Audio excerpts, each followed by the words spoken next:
Bon dia. Intentaré que la meva ponència sigui tan apassionada com els nostres companys, que ha estat molt interessant poder sentir-los. Jo el que diria, i de cara a estudiants que es vulguin dedicar al sector audiovisual o a la producció audiovisual, i des del meu punt de vista com a advocada, és molt important ser creatiu, d'acord, però és molt important fer les coses ben fetes. Conèixer la normativa bàsica, conèixer la legalitat que s'aplica a tota producció audiovisual i, evidentment, també faré una menció expressa als curtmetratges. Avui seran uns conceptes molt bàsics. Primer, de què estem parlant quan parlem d'una obra audiovisual? Hauríem d'anar a l'article 86 de la llei i us he subratllat allò que és important de la definició. Una obra audiovisual és una creació, caldrà veure de què parlem quan parlem d'una creació, que s'expressa mitjançant una sèrie d'imatges associades. Aquestes poden portar so o no. I el fet fonamental és que estiguin destinades per ser mostrades mitjançant aparells de projecció o per qualsevol altre mitjà de comunicació pública. Tot el que compleixi o s'aculli amb aquesta definició seria una obra o és una obra audiovisual. Aquí us relaciono uns tipus, vosaltres en coneixeu, evidentment, l'obra cinematogràfica, la televisiva, la publicitària. Recordo que fa bastants anys els legisladors, els jutges, consideraven que un anunci de publicitat no era una obra audiovisual, es considerava una obra menor. Ara, evidentment, també en els tribunals hi ha aquestes qüestions o percepcions ja van canviant. Per tant, aquí us he relacionat els tipus d'obres perquè us situeu. Davant de la definició amb la que he iniciat aquesta ponència, aquesta xerrada de creacions, de què parlem davant d'una creació?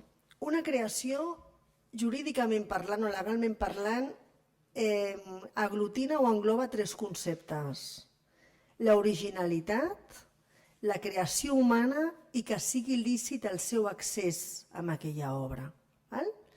Per tant, ¿me entiendes en castellano? Te estoy mirando a ti. Una miqueta. ¿Queréis que hable en castellano? A mí me es indistinto, ¿eh? ¿Sí? ¿Os importa el resto? Es que ahora me he quedado mirándote. Bien. Cuando hablamos de una creación, que por lo tanto, al hablar de una obra audiovisual, es decir, no toda grabación audiovisual es una obra audiovisual. Cuando habléis de obra audiovisual es porque se entraña que hay una creación, y cuando hablamos de creación hablamos de que cumplimos los tres requisitos que el legislador entiende como tal, que es la originalidad, la creación humana y que sea lícito el acceso a esa obra. La originalidad. Yo como abogada voy a la normativa de aplicación y no se me explica cómo yo he de entender el concepto de originalidad, pero la jurisprudencia me dice cómo yo debo interpretar la originalidad. ¿Qué es la originalidad? La originalidad en derecho supone que una persona que haya creado cualquier tipo de obra anterior, la nueva que pueda llegar a efectuar es distinta a lo que haya podido crear anteriormente. Eso es original. No es algo que nos haya encontrado o descubierto nunca antes. Es que esa misma persona que ha creado otras obras anteriores, la nueva que pueda surgir sea distinta a la que haya creado con anterioridad. Evidentemente, la creación humana quiere decir que existe una vinculación muy estrecha, muy directa, entre el creador, entre la persona que ha creado aquella obra audiovisual, en este caso, y su misma percepción de la realidad, su misma imprenta personal. ¿Vale? Sí, dime. Vale, hablamos de plagio cuando lo que se ha hecho es, sin disponer de la cesión de los derechos correspondientes, punto 1, se ha copiado la esencia de aquella obra. La esencia.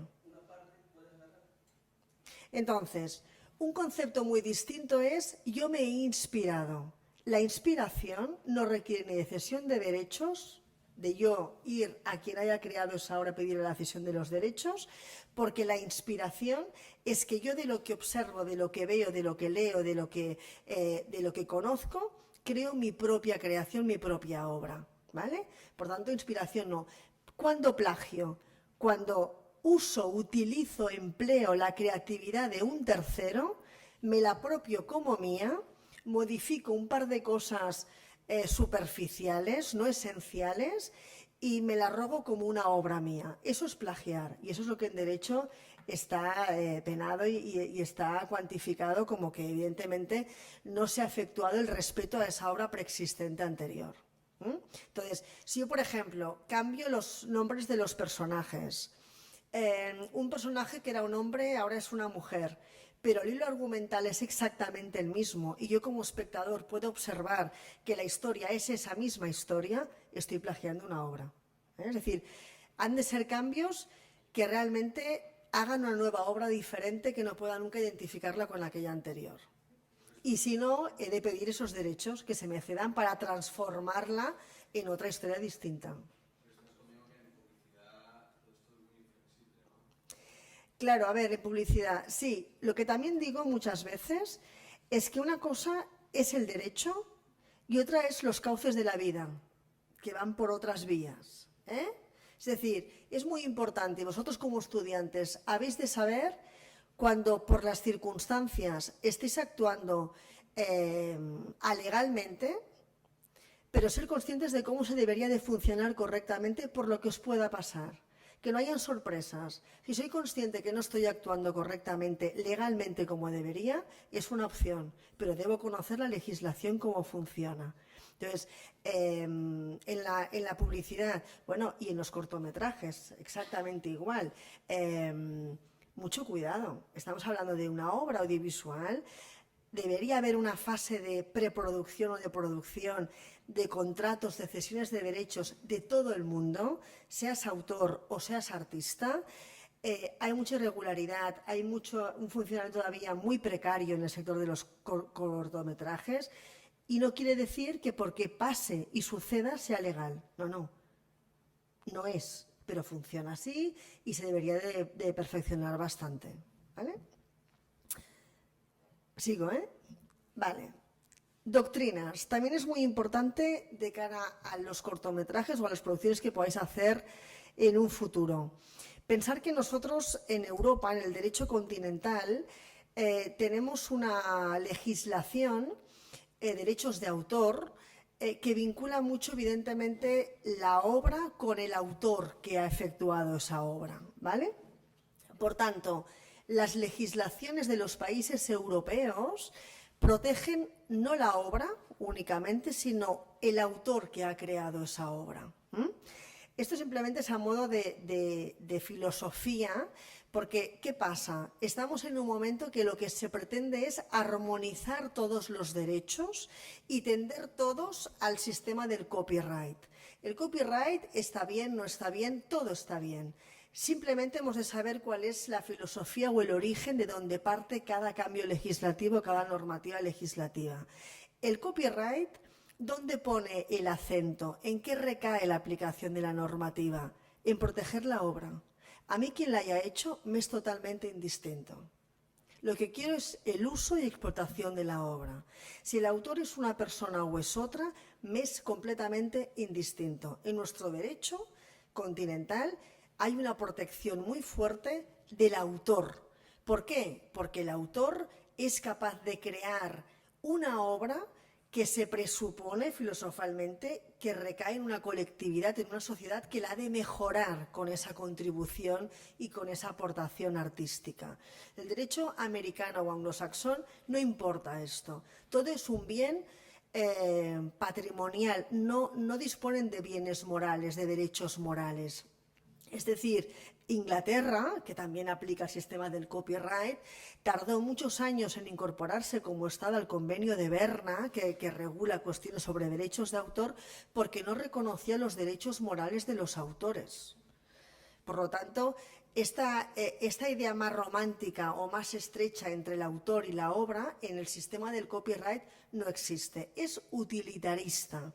Lo que me interesa es la obra y poderla explotar, no el autor. Dejando de lado esto, lo digo a nivel de los contratos que os puedan llegar, etcétera, veréis que muchas veces convive la implementación del derecho americano en nuestro sistema continental. Vale, en nuestra legislación también importante, ¿quién son autores de una obra audiovisual? Importante, de cara a disponer de contratos de cesiones por parte del productor de una obra audiovisual cinematográfica.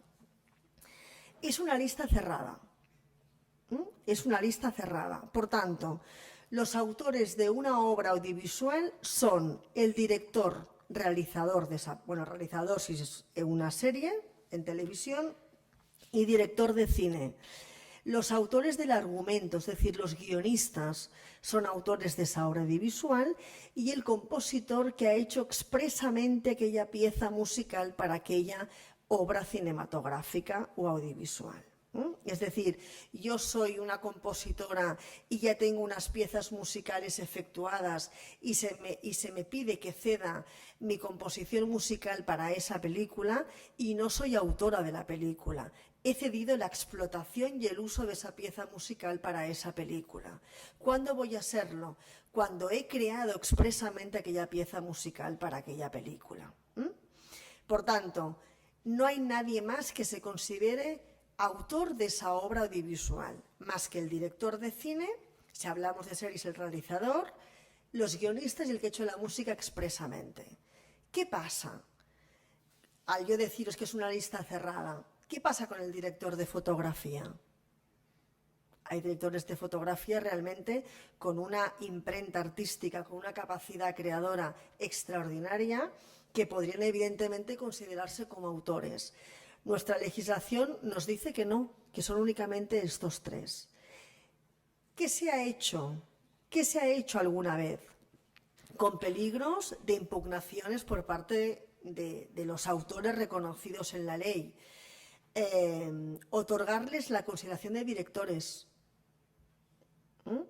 para situarlos dentro del listado de la lista cerrada de director, guionista y el compositor musical, con el peligro de que el director real de aquella película se oponga, porque no lo ha de por qué reconocer como director. El director es él, o cuantos pudieran haber. O guionistas. ¿Qué pasa con el que ha hecho los atrezos o decorados? O también podría perfectamente. ¿Qué se hace en el día a día? Incluirlos en la lista como guionistas. Pero que no se te quejen el resto de los guionistas. Se supone que hay un acuerdo expreso de parte de todos de admitir y de incluirlos como tal, porque la lista es la lista cerrada que os estoy validando aquí en esta diapositiva.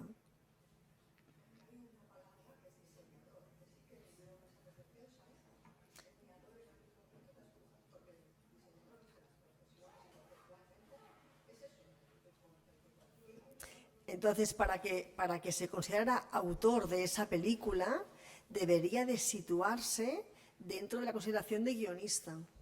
Solo hay tres, o sea, o es quien hace la música expresamente para esa película, o el guionista, o argumentista, o adaptador, llámale como quieras, o el director. Exacto. Intelectual, claro. No, no. En la ley son únicamente estos tres. O sea, vamos a ver, tú como diseñador puedes considerar que lo que tú has creado es una obra y cedes la explotación de ese diseño al productor, correcto. Pero tú no eres en ningún caso autor de la obra resultante, de la obra audiovisual, no. Exacto. En este sentido, exacto. pero nunca serás el autor de esa película. Son esos tres. Dime. A nivel mundial, claro, pensar que cada estado tiene su normativa propia de legislación. En España tenemos una normativa que es esta que os estoy dando aquí. Vale, esos tres. Son tres, únicamente. Es Vale, una lista vale. cerrada. Vale. Y tiene su sentido y su lógica. Si tenéis cuestiones a preguntar, que os veo muy aquí intensos també, Val. Sí. ¿Queréis preguntar algo? No. Ah. Entonces,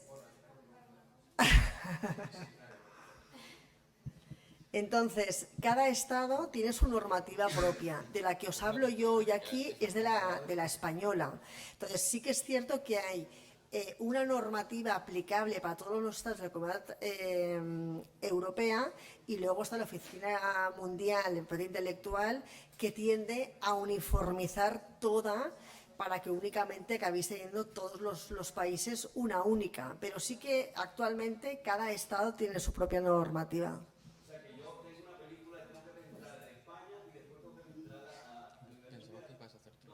Como autor como productor, porque en realidad, exacto, ¿quién aglutina todos los derechos? Es el productor.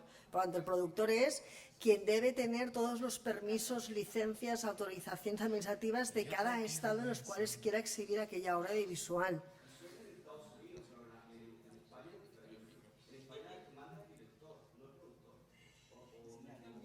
No, a ver, ya lo veremos más adelante. O sea, en realidad, de la versión definitiva de la obra audiovisual, ¿quién decide cuando estamos ante la versión definitiva?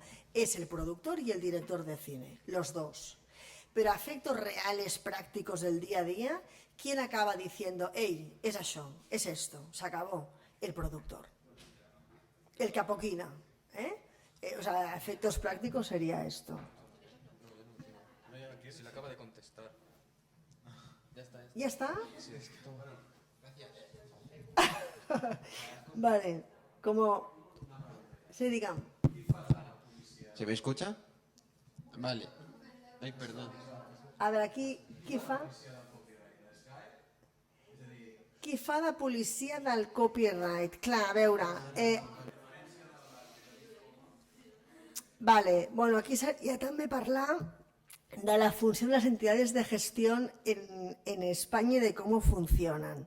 Entonces, por ser autor, deberías o estaría bien que te replanteases darte de alta o ser socio de una entidad de gestión en la que tú ya comunicas que eres autor en la parte que te pertoque de autoría de aquella obra audiovisual, tú te das de alta como socio, ¿vale? De mismo modo, el productor audiovisual de la narración audiovisual tiene su entidad de gestión correspondiente. Por tanto, aquí es una cuestión de que todos ellos, el productor y los autores, adviertan del buen uso o mal uso de la explotación de aquella obra audiovisual. En el momento que se advierte un mal uso, se debería de informar a la entidad de gestión como tal para que procediera para erradicar malas prácticas. Sí, claro. Tú eres socio, claro.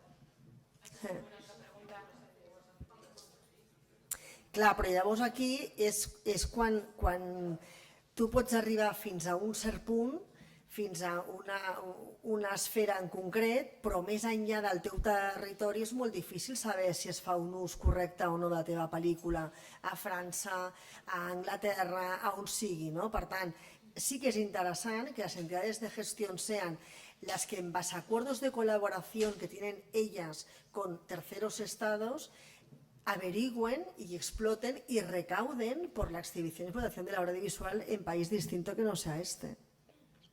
Clar. Llavors, el noi que hi havia al darrere...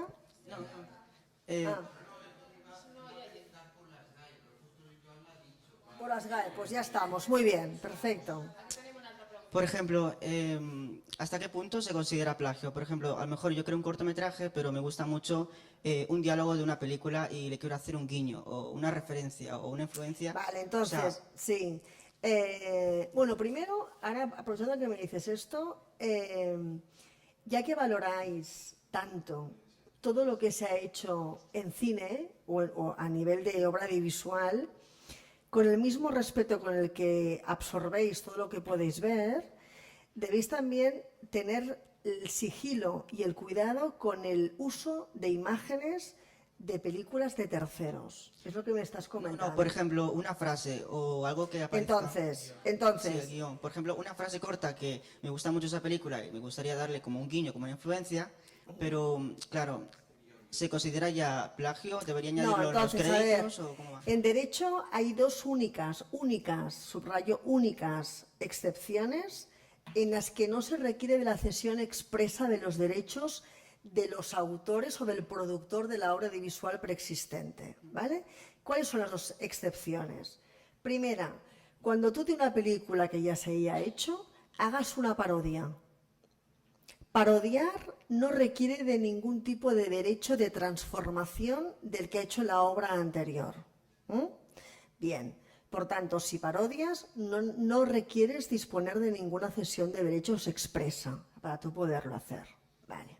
Otra cosa es que entiendas tú por parodia. También. Porque parodia, ¿qué es parodiar a alguien o algo?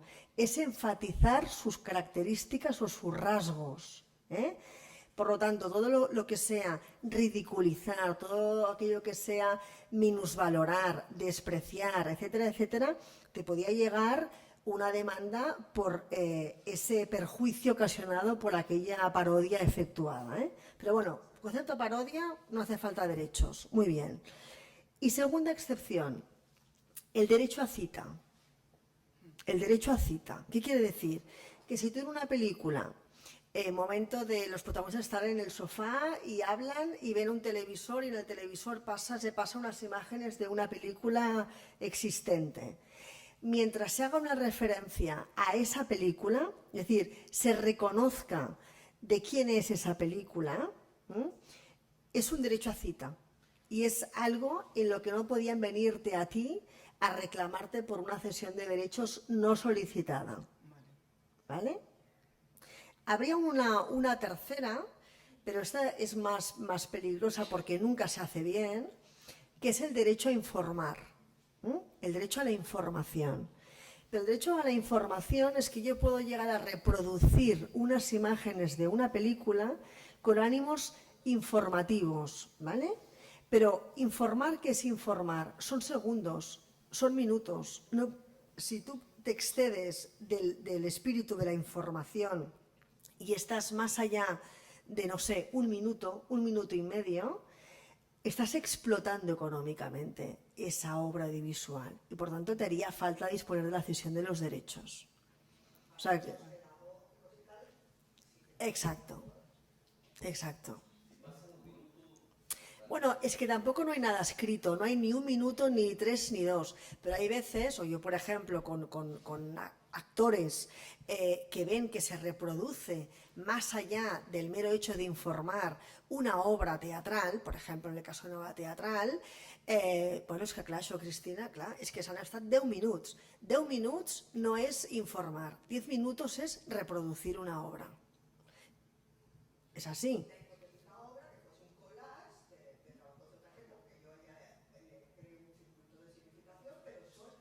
A mero hecho de informativo, de una cosa de ilustrar, por ejemplo, todo esto a nivel de universidades, de centros privados, etcétera, sí. ¿Por qué? Porque impera el ánimo docente, exacto, ¿vale? Sí. ¿Perdón? Si hay dos directores, por ejemplo, ¿cómo sería la cosa? ¿50-50 los derechos? No, entonces aquí esto se ha de pactar y negociar con el productor, que es el que requiere que le cedas tú tus derechos. Entonces, en base a la negociación con el productor, dirá, bueno, tú en cuanto a la dirección artística aportas qué, y el otro director aporta qué, tantos por ciento sobre el 100% de la dirección artística de esa obra audiovisual. Negociación pura y dura. ¿Por qué? Porque estamos ante un contrato en el que no hay ningún tipo de legislación que nos diga cómo deber hacerlo. Por lo tanto, es lo que ambas partes acuerden en cada momento, en cuanto a retribución, bueno, tantos por ciento de titularidad de la obra, lo que ambas partes acuerden, pero firmado todo siempre, por favor, ¿vale? Dime.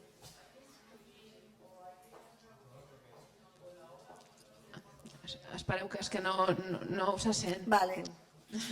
Sí, aparte, he hecho una pregunta muy interesante. A ver, vale, en nuestro derecho, bueno, hazla otra vez, para que la Sí, bueno, escuche. lo que preguntaba era que simplemente por el hecho de materializar la obra audiovisual ya eres propietario de esos derechos o si hay que hacer alguna otra gestión. Exacto, a ver, en nuestro derecho, solo por el mero hecho de yo considerar que esa obra es mía y poner mi nombre, es mía. O sea, yo escribo un guión y pongo Cristina Calvet y soy la guionista de ese guión. A no ser que venga una persona y me demuestre con pruebas que el guión lo ha hecho esa otra persona. O sea, en nuestro derecho ya se presupone que quien mencione su nombre es autor de aquella obra que haya podido crear, ¿vale? Igualmente, es recomendable que se registre la obra. Varias opciones. Una primera opción es que yo, como autora de ese guión, antes de yo ceder mis derechos de explotación a favor del productor, ya lo registre, o que sea el productor que lo registre.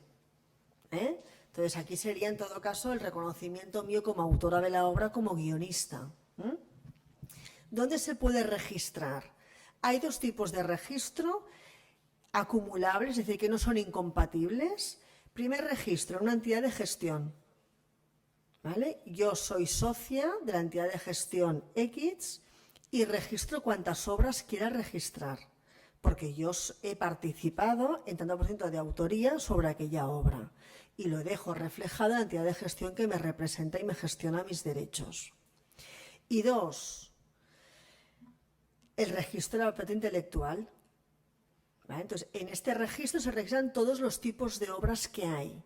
Plásticas, que cuando hablamos de plásticas hablo de fotografía, de pintura, escultura, musical, escénica, audiovisual, todos los tipos de obra que existen.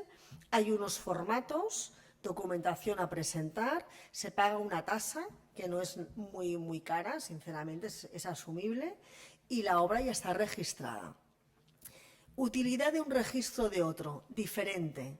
La utilidad de yo registrarlo en el registro de propiedad intelectual, en derecho lo que llamamos es que sirve a efectos probatorios.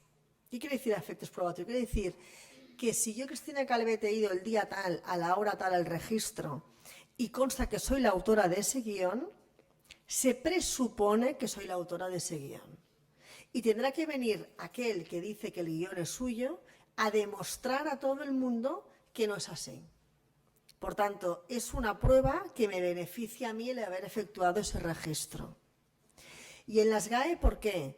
Porque las GAE, con el ánimo y función, que para eso están también, recaudatoria, ya detectará dónde se explota la obra y estará al quite del uso de esa obra. Por tanto, en un sentido o en otro, se recomienda que se registren las obras en ambos tipos de entidades.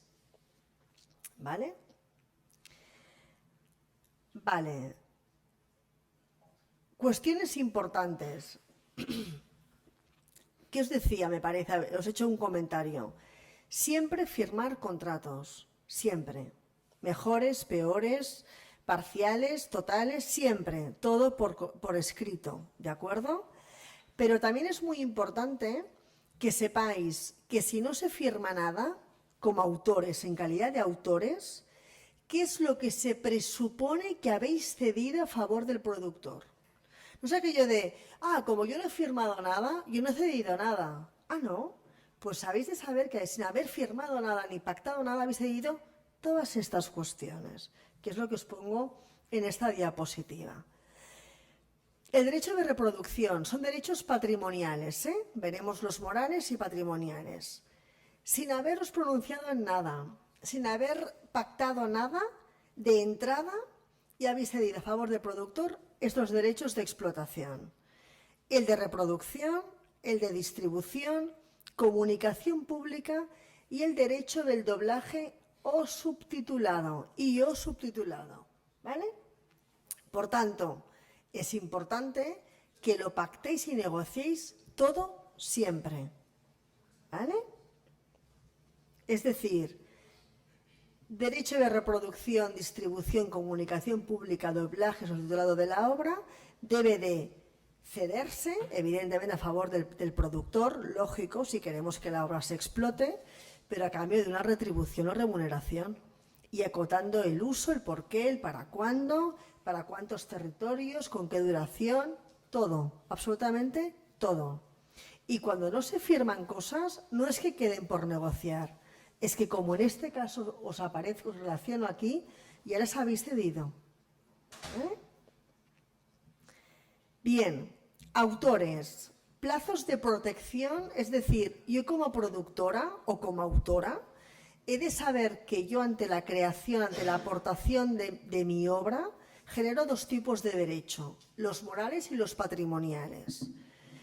En cuanto a los patrimoniales, ¿cuánto puede llegar a pedirme el productor que le ceda mis derechos de explotación? En el caso de autores es toda mi vida más 70 años después de mi muerte. 70. Por tanto, por eso la lista, os decía antes, de autores es cerrada, porque hasta que el último de los autores no fallece y pasan los 70 años, es imposible que la obra pase a ser de dominio público. Por tanto, hagamos la lista corta, si puede ser. Vale. Esto en cuanto a los autores. En cuanto a los productores y artistas, en esa intención de armonizar los derechos, los artistas podían llegar a ceder a favor del productor 50 años desde la fijación de la actuación en ese soporte audiovisual, y ahora se ha ampliado también a 70 años. Bien. Vale. Derechos morales de los autores. Sobre los derechos morales, ¿cuándo emanan? ¿Cuándo nacen? ¿Cuándo surgen? Cuando tenemos la versión definitiva. Antes no hay ningún tipo de derecho moral. Cuando el productor y el director dicen esto es la versión definitiva, es cuando nacen los derechos morales de los autores. ¿De acuerdo? ¿Cuáles son? Aquí os lo relaciono. Estos son los derechos morales de los autores de una obra audiovisual. Tenemos el derecho de divulgación, derecho de paternidad, derecho de respeto a la integridad de la obra, derecho de modificación, derecho a retirar la obra audiovisual del comercio y derecho a acceder al ejemplar único o raro de la obra. Estos son los derechos morales de los autores. Vayamos a ver uno a uno. El derecho a que la obra sea divulgada o no. Desde el punto de vista naturalista de la vinculación que os comentaba antes de yo, autora, y mi obra, que yo he creado, mi criatura, ¿de acuerdo?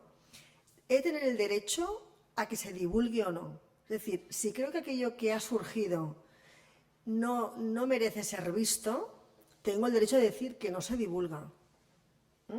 Bien. También es verdad que ha de haber la unanimidad de los autores para decidir si hay la divulgación o no divulgación de aquella obra audiovisual.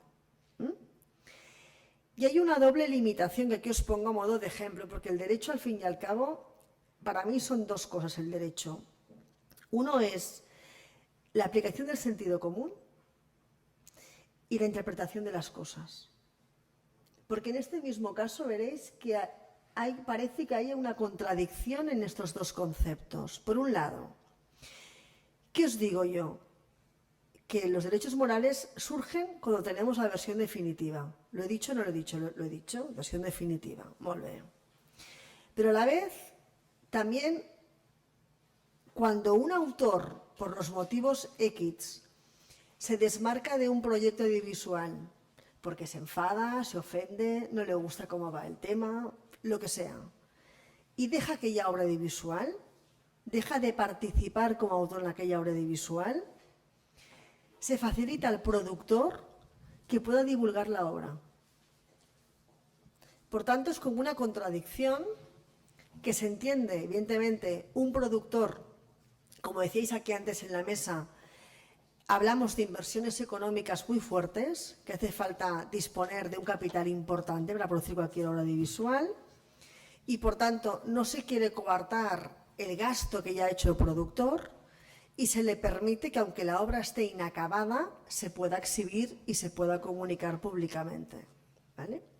Pero a la vez que ocurre esto, se convive con que la versión definitiva hace falta para que los derechos morales surjan. Por tanto, al final, ante cualquier conflicto, es sumar muchos elementos y ver cuál de ellos es prioritario. ¿Vale? Esto simplemente a modo de que no todo en derecho es tan claro. Vale, el derecho moral de atribución, que es el de paternidad y el de integridad. ¿Qué quiere decir uno y otro? El de atribución, ya lo dice el nombre, paternidad. Yo soy autora de la obra. La obra me pertenece en la medida que yo he participado. Por tanto, títulos de crédito. Debe aparecer que he sido la guionista. ¿Cuántos guionistas hay? La relación que haya. Apelo a un derecho moral, que es el de paternidad. Y yo he contribuido mi parte de autoría en el guión de esa película y debe aparecer en los títulos de crédito. El derecho de integridad quiere decir que la obra debe ser respetada tal y como está finalizado. ¿Vale? El derecho a la integridad. Que también, volvemos otra vez a otro ejemplo. Cuando vemos una película en casa y estamos en el momento álgido de la escena maravillosa y cortan para que entre un anuncio de publicidad, esto es una vulneración al derecho a la integridad de la obra, porque no se puede cortar una obra audiovisual de esta manera. Pero curiosamente, ¿qué pasa? Que también tenemos otra normativa que nos dice que se permite a las televisiones que hagan esos cortes de publicidad. Entonces, aquí hemos de calibrar qué impera más. El autor que te viene llorando, mira que m'han fet Cristina, ¿de acuerdo? O que la televisión puede hacerlo. Entonces, es un poco el ver en qué medida se te ha perjudicado, de qué manera se puede resarcir de ese daño, si es que hay daño, y si no hay daño, sentirlo mucho, pero no se va a poder hacer más, porque hay otra ley que permite que se haga así. ¿Vale? Para que se entienda este derecho, eso a la integridad es el derecho a que la obra se conserve tal y como ésta ha sido creada y ha sido efectuada, ¿no? Por ejemplo, otro ejemplo de vulneración del derecho a la integridad. Una película de cine en blanco y negro, correcto, del oeste. El director de cine falleció y el productor americano, siempre esto pasa con el derecho anglosajón, yo también soy bastante como él, que todo lo americano me da mucha grima. Considero que él, como tenía todos los derechos, podía hacer lo que quisiera con aquella película. Y la coloreó. Y lo hermosísimo de la sentencia es que los hijos de ese director de cine, franceses, demandaron a la productora americana y como lo que imperaba era la nacionalidad del director, que era derecho continental, se le prohibió que coloreara y no pudo colorear aquella película, porque la obra se respeta tal y como ésta ha sido finalizada. Si era en blanco y negro, era en blanco y negro. La voluntad de los autores era que fuera en blanco y negro. Por tanto, es una sentencia hermosa porque realmente es la lucha entre el derecho anglosajón del copyright y los derechos de autor continental. Vale, siguiente derecho moral. Este es un derecho que está bien saberlo, pero no lo he visto en mi vida, nunca. Que es que yo, como autora de una obra, tenga el derecho a retirarla del mercado. Ejemplo, para que entendamos de qué estamos hablando. Yo me imagino que soy una directora de cine y he tenido mi época revolucionaria, transgresora, llámalo como quieras, y he hecho una película incendiaria. Bueno, un escándalo, un éxito, pero un escándalo. Molt bé. Y al cabo de no sé cuántos años me vuelvo súper ultra conservadora Y me ofende verla, esta película. Me ofende saber que se está viendo todavía esta película. Un derecho moral es que pido que se retire del mercado, porque atenta contra mi derecho moral a que me pudiera acoger a este derecho. Però és millor el que digo jo del moment d'Ivan, que és moment d'anar al psicòleg que ens ho facin mirar. Per què? Porque has de indemnizar a todo el mundo. Has de indemnizar al resto de autores, al productor, a las televisiones, a las distribuidoras. Por tanto, algo así existe, es cierto.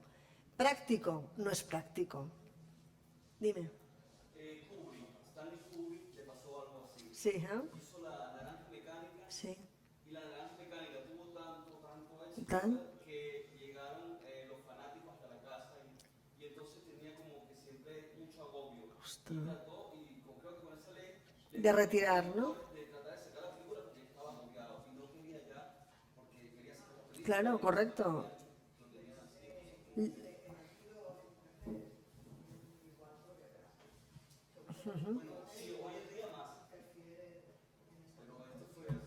¿Ves? Pero es esto, o sea, que en realidad es un derecho moral, está bien que se sepa que cuando alguien argumente tengo este derecho, se sienta cómodo en la defensa de este derecho, pero luego se ha de cuantificar cuánto he de pagar yo para que esto se pueda llegar a hacer. Claro, ¿eh? Vale. Bien, luego faltaría aquí uno, que ya lo hemos comentado en la lista, aparece aquí el último, que es, ¿qué pasa, por ejemplo, si se descubre que solo hay un único ejemplar sobre aquella obra en la cual yo he participado como autor? Podría reclamar que me fuera dada aquella obra. Exacto, ¿vale? Vale. En cuanto a los derechos patrimoniales de los autores, serían, la relación ¿cuál es? Derechos de reproducción, de distribución, de comunicación pública, de transformación y de colección, ¿vale? Por tanto, decíamos antes que si yo no he firmado nada, ¿qué derechos son los que no he cedido expresamente? Los dos últimos.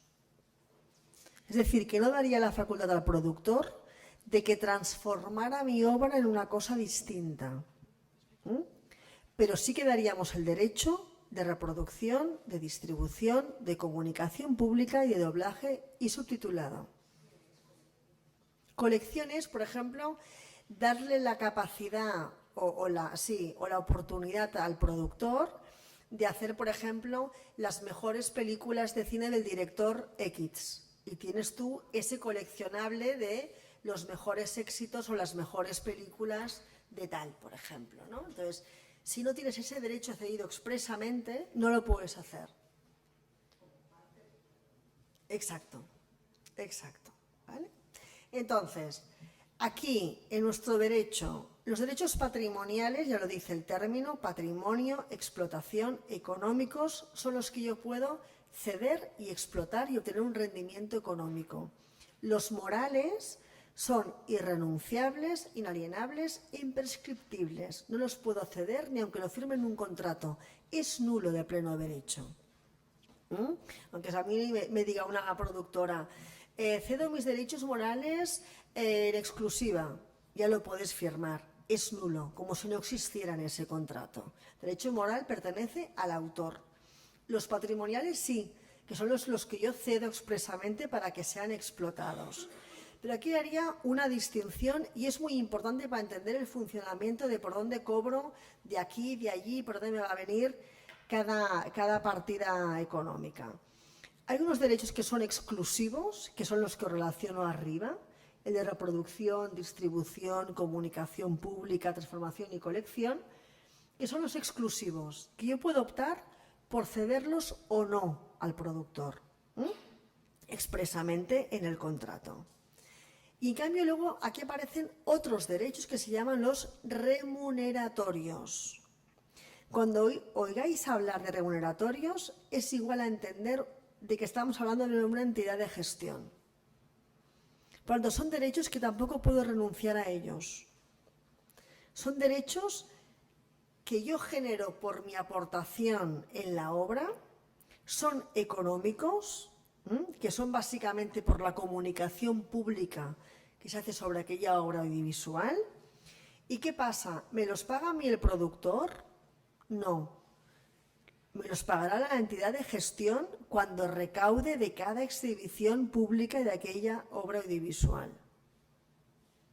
¿Vale? ¿Se entiende o no? No. Ah, vale.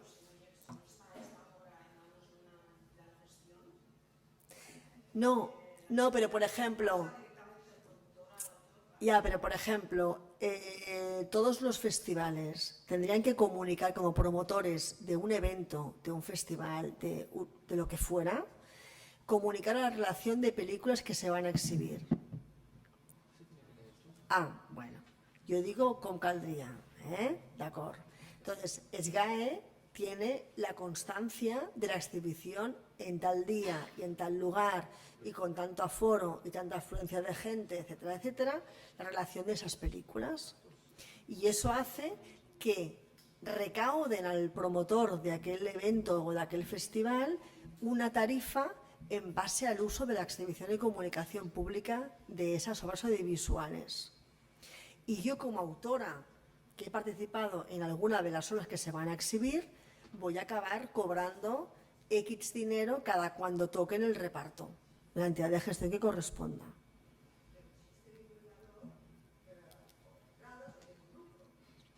Claro.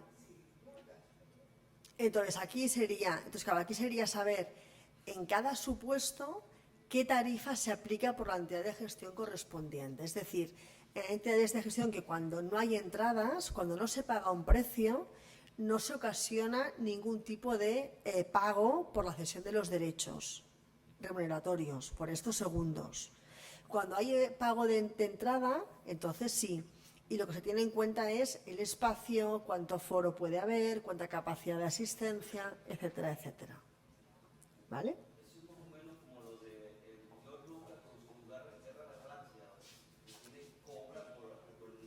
Correcto, por el merchandising, por todo. Exacto. ¿Vale? Entonces, ¿qué más? Para tipos de contrato que podáis llegar a firmar.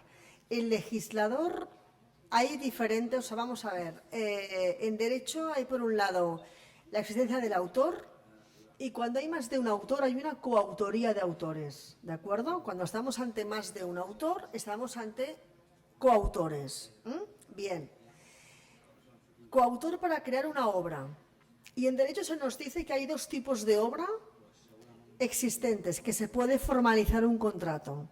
Obra colectiva y obra en colaboración. Me voy a la obra en colaboración porque el legislador dice que cuando hablamos de una obra audiovisual ha de ser sí o sí obra en colaboración. ¿Por qué? Ya lo dice el mismo término. ¿Qué es la colaboración? Quiere decir que los autores de una obra audiovisual se estuvieran en un plano de igualdad. Igual de importante es el director que el guionista, que el músico que ha hecho aquella película expresamente para aquella obra audiovisual. Por tanto, las aportaciones de cada uno de ellos se visualizan. Yo puedo ver a una película, claro que la veo, y la veo como un todo final, correcto, acabado. Pero si yo me detengo a escuchar la música, la puedo llegar a deslindar. Y sé perfectamente la banda sonora de aquella obra audiovisual. De la dirección igual. El director, ya le ves el sello, ya le ves su manera de enfocar aquel tema. Y el guionista, también, el guión. Por tanto, una obra en colaboración es una obra en la que las aportaciones de los autores se visualizan y se pueden llegar a deslindar unas de otras, aunque formen parte de una obra acabada, de una obra final.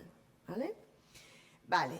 Y el que yo firme un contrato, entendiendo que estoy ante una obra en colaboración, presupone muchas cosas, que vamos a ver. La explotación aislada de la contribución. ¿Qué quiere decir esto? Que como estamos ante una obra en colaboración, si a mí no se me prohíbe expresamente por contrato, puedo entender que yo, autora de la música, puedo hacer un uso distinto para el cual yo he sido contratada.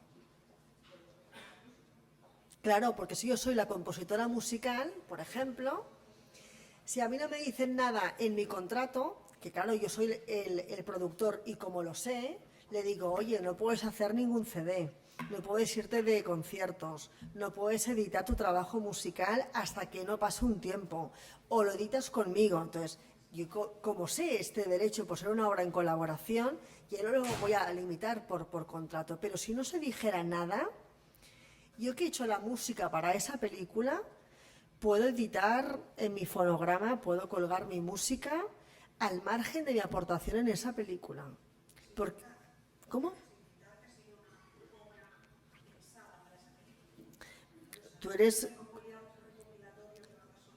por ejemplo, tú podías perfectamente explotar de manera diferente aquella obra audiovisual tu composición musical. Exacto. Pero claro, es lo que pasa como productores, cuando los abogados dicen, oye, pues no, escolta, que no puedan hacerlo, ¿vale? De manera independiente, que no lo puedan hacer de ninguna manera, o que lo puedan hacer al cabo de 15 años de haberla publicado o de haberla exhibido, ¿vale? Vale, remuneración de los coautores, ¿vale? Bueno, aquí ya empezamos por no cumplir lo que la ley especifica. La ley nos dice que en los contratos entre productor y autores debería de estipularse un tanto por cien por cada modalidad de cesión. Es decir, por el derecho de reproducción, un 3%. Comunicación pública, un 5%. Distribución, un 7%. No se hace. No, os lo he dicho y por decir, ¿eh? Sí. Nunca se hace así. Lo que se dice es, yo te voy a pagar un 25% de lo que se recaude en taquilla, por ejemplo, por la cesión de los derechos, o te pago un dinero, X, el que sea, para que tú me cedas todos estos derechos de explotación económicos, ¿vale? Vale. ¿Cómo? Pensaba que alguien preguntaba algo. Vale. ¿Qué más? Remuneraciones específicas. Por un lado está lo que yo pacto con el productor, que me paga a mí por yo cederle mis derechos, por un lado, que es a tanto alzado con un precio o un tanto por ciento, ¿vale? 2, estará lo que yo recaude por la entidad de gestión de la cual yo sea socia, segundo concepto. Y tercero, el derecho de remuneración que consiste en la participación de lo que se recaude en taquilla, también. 3 conceptos. Lo que yo he acordado en contrato con el productor, lo que a mí se me pagará por ser socio de la entidad de gestión y tercero, lo que estipulemos por lo que se recaude de taquilla. Esto como autora de una obra audiovisual, ¿vale? Vamos ahora, es que no sé si tenemos mucho tiempo, hasta y media dicho, ¿verdad? ¿Puede ser? Vale, pues, bueno, posiblemente interese más hablaros sobre financiación, cómo poder financiar vuestras obras audiovisuales. Aquesta part, sí? Que també, Vale, fabulós. Vale, cap problema. Obra audiovisual derivada. ¿Qué quiere decir una obra audiovisual derivada? Pues no es más que la transformación de otra ya preexistente. Yo cojo una que ya existe porque me interesa, en base a ella, hacer otra nueva. Por tanto, ¿qué quiere decir? Que hay un nexo causal, hay una vinculación muy estrecha, pero no puede ser una copia. Es que me baso en lo anterior para hacer mi propia obra audiovisual, que es diferente. Una versión, correcto, ¿vale? Vale, por tanto, esta parte que os pongo al final. ¿Será una obra original? ¿Por qué original? Porque será mía, ¿vale? No puede ser absolutamente distinta de la preexistente, porque si lo fuese sería una nueva y no haría falta que yo tuviera los derechos de la otra obra preexistente, ¿de acuerdo? Porque además viene derivada de esa obra preexistente. Dime. Sí.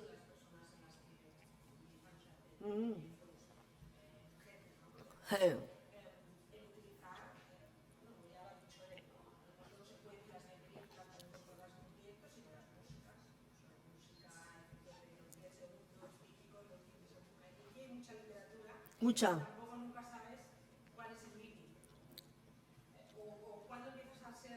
A ser la reproducción o la comunicación, o sea, o la información de una música, ¿no? En principio, claro, a ver, es que estamos en un sistema que es lastimoso porque cada vez se protege menos la capacidad creativa de la persona, ¿no? y del propio autor. Es decir, para ser puristas, tendría que deciros que hace falta la cesión de los derechos de todo el mundo. Quiero una música para mi película, cesión de derechos. Quiero explotar un trozo de una película, el productor de esa película. Así es como tendríamos que funcionar. Pero ¿y qué pasa? Que el pedirlo requiere de tiempo, porque hay veces que tardan mucho tiempo en contestarte, y tú estás con tu proyecto que ya lo estás llevando en marcha y no puedes estar así esperando a que te contesten o te digan cualquier cosa. Y dos, te van a hacer pagar mucho por la cesión. Tampoco tienes el dinero.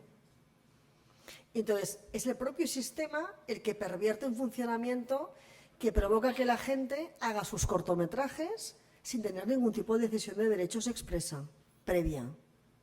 Y con las músicas pasa exactamente lo mismo. Entonces, aquí os relaciono las clases de obras audiovisuales derivadas. Evidentemente, puede ser una obra preexistente que no sea cinematográfica, ¿vale? Y las que sí lo son, hablaremos del remake, de las segundas o sucesivas partes, del coloreado, de la sonorización, de la parodia, del doblaje y subtitulado. Es decir, aquí tenéis todos los tipos de obra audiovisual derivada. Cuestión importante, y aquí voy a hacer una mención especial de los cortometrajes porque preocupa bastante el ser consciente que es como una manera de funcionar distinta a una obra audiovisual entendida como una película, ¿no? La regla general, ¿cuál es? Que para yo disponer de una obra preexistente, debo tener la autorización previa y expresa del productor y de los autores. Es así, ¿vale? ¿Qué pasa? Yo me encuentro en mi trabajo con actores que son autores del guión de cortos, ¿vale? Y me vienen ya con el corto hecho. Ah, mira, ¿y no tienes los derechos cedidos de...? No, clar, no, perquè ens feien pagar tant i no. Ah, molt bé. Doncs clar, no puedes hacer ninguna explotación de ese corto. Y si tiras de la jurisprudencia, el juez, ¿qué dice el juez? Porque claro, el corto ya lo tenemos hecho, está aquí ya. Y aparte, cortos muy bien hechos y con una creatividad y, bueno, extraordinarios. Pues los jueces dicen, se les reconoce los derechos morales, porque hay unos derechos morales de los autores de ese cortometraje, pero no lo pueden explotar económicamente. No pueden cederlo a un festival, no pueden ponerlo en salas de cine para que se exhiba. No lo pueden hacer hasta que no tengan la cesión de los derechos previamente cedidos por parte del productor de la obra originaria preexistente.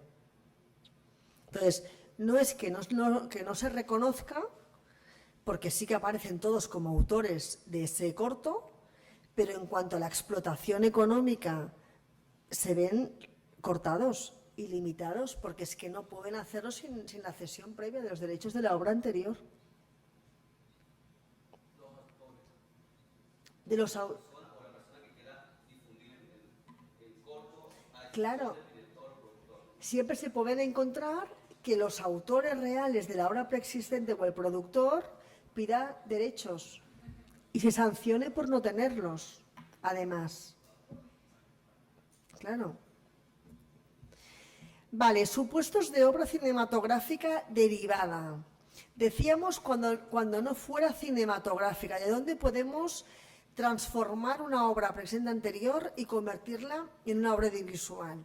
Pues aquí os relaciono algunas, podrían haber más. obra literaria, de una novela, de un cuento, de una obra teatral, que derive de una obra televisiva, que derive de un musical, de un cómic incluso, de una composición musical. De todo ello podemos llegar a hacer una obra audiovisual, ¿vale? Y en el caso de que ya sea una obra preexistente cinematográfica, podríamos hablar del remake. El remake no es más que una nueva versión de algo que ya existió o que ha existido, ¿vale? Es una nueva versión. Por tanto, aunque cambie paisajes, aunque cambie arranque de historia, es igual. Si la historia es la misma, es un remake y por lo tanto tendré que tener los derechos cedidos de la obra preexistente, ¿vale? Segundas o sucesivas partes, ¿vale? También es importante, se confunde mucho legalmente el remake con las segundas o las sucesivas partes. También hace falta disponer de la cesión de los derechos. ¿Por qué? Porque sí que es verdad que es una nueva historia o una segunda parte. Pero ¿cómo arranca una segunda parte? En base a unos personajes de una primera parte. Para poder hablar de ellos y de esa primera parte, tiene que tener los derechos de esa primera parte, de ese productor. ¿Se ve o no toda esta relación? El coloreado, ya lo hemos comentado con esta película, ¿vale? Además, ¿por qué pongo que es una cuestión controvertida? Es muy divertido porque observas que hay muchos que buscan esa picaresca, ¿no? De decir, es que colorear no es transformar o modificar una obra, es actualizarla, es aplicar técnica. Pero claro, aplicar técnica, y yo no soy muy artista, pero ver a una película en blanco y negro, a verla con el protagonista con camisa a cuadros, pues igual me confunde el mensaje posiblemente. Por tanto, exacto.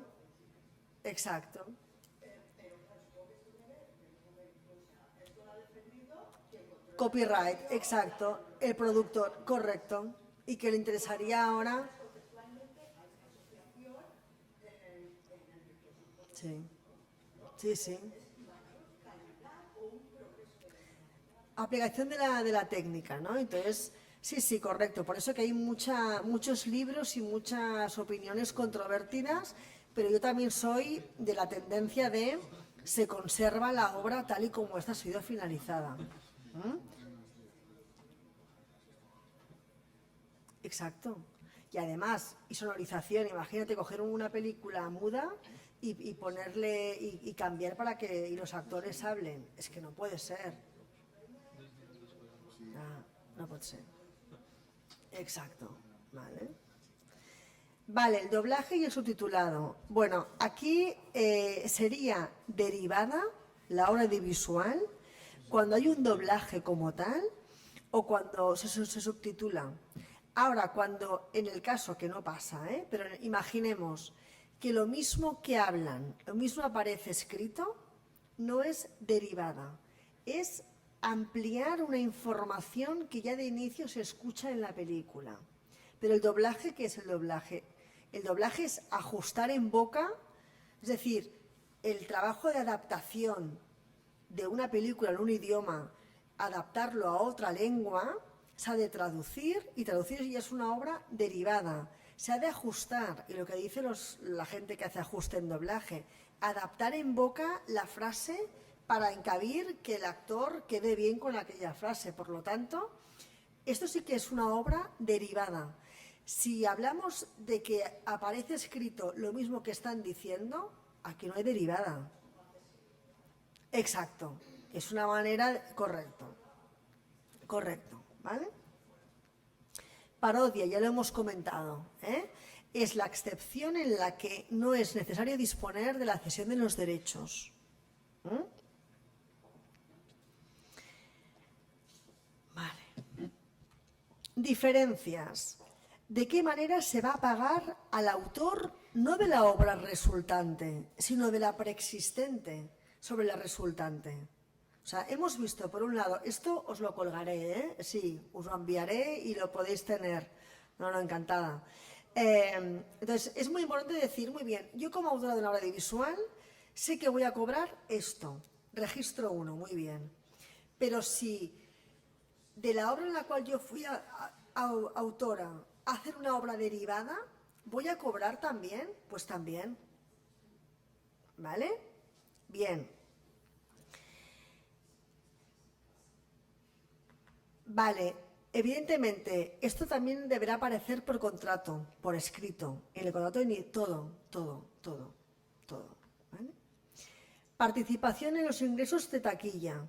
Y la última parte muy importante, a diferencia de los coautores de la obra audiovisual, el autor de la preexistente no va a cobrar por entidades de gestión de la segunda película o de la derivada, no cobrará por entidades de gestión. No, por esos derechos que os pongo aquí no. ¿Vale? Pero es de la obra derivada de la primera, de la cual se tienen derechos para poder hacer esa segunda. O sea que todo es correcto. Entonces, de la segunda, los derechos que se recauden serán de los autores de la segunda, de la primera no. ¿Vale? Vale, formas de financiación. Rápido. Aquí os he puesto las máximas, o sea, todas las opciones que podéis tener. Bueno, aún seguimos viviendo mucho, se sigue viviendo mucho en el sector de las ayudas y las subvenciones públicas. Evidente. También de las coproducciones. Cuando hablamos del término de la coproducción, podemos hablar de la coproducción convencional o financiera. De la convencional, ¿cuál es la convencional? Que yo gestiono el proyecto y pongo dinero. Financio y gestiono. La financiera únicamente es gente interesada que aporta X dinero y luego ya con acuerdos recupera parte de lo invertido. Inversores privados, capitalizaciones, mixto salario y participación en beneficios. ¿Qué quiere decir? Que si yo ante un corto o una película sé que no puedo pagar lo que debería pagar a los autores y a los actores, puedo establecer un mínimo y en función de la exhibición llegar a pagar y acabar de complementar ese precio que hemos acordado según contrato, por ejemplo. Product placement, también. El merchandising, el uso de la banda sonora, también. Cómo voy a vender o a explotar económicamente la música. Todas aquellas obras que deriven de la propia película, como el videojuego, dibujos animados, todo aquello que se pueda pensar que en un futuro pueda servir de explotación. 6 minutos y ya. Vale, perfecta. Y el tema de los patrocinios, ¿vale? Vale, por último, no sé si poneros ejemplos. ¿Os pongo ejemplos prácticos? Igual para cerrar mejor o tipo de contrato de coproducción. Ejemplos. Pues vamos a poneros ejemplos. Venga. Vale. Consejo. Primero arrancamos con un consejo. ¿Cómo puedo evitar pleitos? Ir a juicio, que es muy aburrido, muy cansado y muy costoso. ¿Cómo? Primero, cesiones de derechos de obras preexistentes cedidos. Primera fase, nos sentamos, acordamos, negociamos, me cedes tus derechos y me garantizas que tú eres el autor originario de la obra. ¿Vale? Cesiones, ya lo hemos dicho. También, cuando hablamos de cesiones, hemos de hablar de los derechos de imagen, de los autores y de los artistas. Si vamos a ruedas de prensa, si vamos a actos de la persona, los derechos de imagen, que me voy a nutrir y a explotar de la imagen de ellos para que el festival o para que aquel corto sea público y tal, ¿no? Vale. Si hay marcas que me cedan el uso de las marcas, también, ¿de acuerdo? Registros, ya lo hemos comentado, cómo y dónde, los dos tipos de registros posibles y contratos de la distribución de esa obra audiovisual. Vale, a modo de ejemplo, conflictos, un caso, el del 2005, un problema entre un autor y un productor. ¿Dónde estaba ese problema? Ese problema estaba en que un guionista formaba parte de la producción de una serie y por lo que fuera ese guionista salió de ese proyecto. El productor consideró que no hacía falta ni mencionarlo como autor ni como nada porque había pasado en la primera parte de ese proyecto y no lo había finalizado. El autor demandó al productor y ganó el pleito. Y se le reconoció que como autor debía de aparecer como autor en la parte que él efectivamente realizó. ¿Vale? Bien. Segundo caso práctico. Importante. En cine se acostumbra mucho, antes de firmar un contrato, firmar un acuerdo preliminar o un preacuerdo, que no es más que una declaración de buenas intenciones de productora tal y productora cual, nos comprometemos a impulsar tal proyecto audiovisual, título provisional, X, el que sea. Aquí veis que esto ese trato preliminar fue firmado entre Telecinco y esa productora. Telecinco, por lo que fue, se desdijo de lo que había firmado, ¿de acuerdo? Y no le interesó ese proyecto. La productora demandó a Telecinco y ganó Telecinco. ¿Y por qué ganó? Porque a veces creemos que son cuestiones menores. Todo aquello que firmamos como un precontrato o un acuerdo preliminar a lo que firmaremos finalmente es igual de importante. Es exacto. Has hecho ese encargo y si tú tienes claro que quieres, por ejemplo, en el caso de Telecinco, que me aportes X dinero o que te involucres económicamente hablando, debiera haber aparecido. Como no aparecía nada de este aspecto, sino que lo que estaban acordando era cómo van a obtener la cesión de los derechos de los autores de la obra, únicamente se hablaba sobre esa cuestión, no sobre la implicación económica de Telecinco, y perdió el caso esa productora. Por tanto, respeto por todo aquello acuerdo previo de ambas partes se comprometen a contribuir económicamente en el proyecto y ya se verá en el contrato, pero sí que hay esa voluntad o ese compromiso de que sí que van ellos a comprometerse económicamente. Acabo. Plagio, ya lo hemos comentado, también os lo pasaré, que es la copia en lo sustancial de una obra ajena. Vale, aquí también tenemos otro caso, ya lo veréis, no es una cuestión también curiosa, que va bien saberla, que cuando tarareas una canción está exenta de derechos. Exacto. O sea, es decir, sí, claro, tarareas sin letra, está exenta. Llevaos cuidado, porque hay alguien que ha hecho esa letra para esa canción, ¿vale? Este fue un caso, exacto, este fue un caso del 99. Evidentemente se tarareó la canción de Brasil y entendieron que debía pagarse derechos. Y el juez falló a favor diciendo que no, que un tarareo no hay ninguna capacidad artística ni interpretativa del tarareo, que puede tararear cualquier persona. El tarareo... Exacto, ¿vale? Vale. Pues bueno, esto es un poco a modo de ejemplo, y os los colgaré estos PowerPoints. Un placer estar con vosotros. Espero que haya sido provechoso. Muchas gracias. Fort aplaudiment per la Cristina Calvet. Moltíssimes gràcies, Cristina.